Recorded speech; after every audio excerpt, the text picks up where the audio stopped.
আজ দুদিন ধরে ফোন করছি, ওর ফোনটাও বন্ধ দেখাচ্ছে। ওর কিছু হলো না তো? ঈশ্বর যেন ওকে সুস্থ রাখে।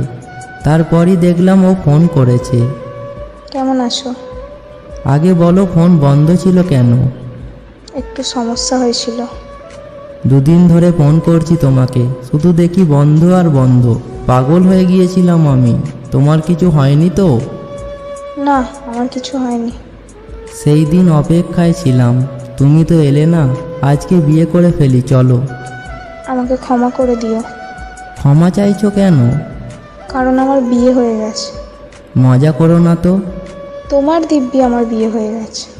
ও, আমাকে ক্ষমা করে দিও, ফ্যামিলির জন্য মেনে নিতে হয়েছে। ও, আমি জানি তুমি কান্না করছো, প্লিজ নিজেকে একটু সামলাও। আমি তোমাকে কিছু বলবো না, আমার কিছু প্রশ্ন আছে শুধু। হ্যাঁ বলো। একটি বারও কি মনে পড়েনি আমার কথা? পড়েছিল। মনে পড়েনি এই পাগলটা তোমাকে ছাড়া কিভাবে থাকবে? নিরুপায় ছিলাম আমি। আমার স্বপ্ন নিয়ে খেলা করলে, ধোঁকা দিলে আমায়। এমন করে বলো না। কি অপরাধ করেছিলাম আমি? একটা কথা মনে আছে তোমার? কি কথা বলো? তোমাকে না পেলে বাঁচব না, আজ সেই দিনটা চলে এসেছে। এইসব বলো না। আমি চাই তুমি সব সময় ভালো আর হাসি খুশি থাকো। তুমি শান্ত হও প্লিজ।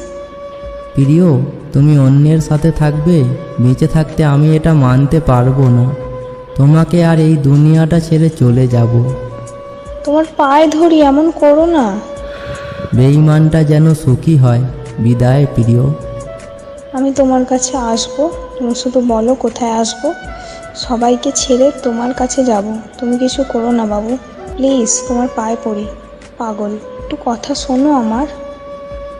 কিছু কিছু ভালোবাসা এমনই, একজন সুখের সাথে নতুন জীবন শুরু করে, আর একজন শেষ নিঃশ্বাস ত্যাগ করে দুনিয়া ছেড়ে চলে যায়। কত আজব, তাই না?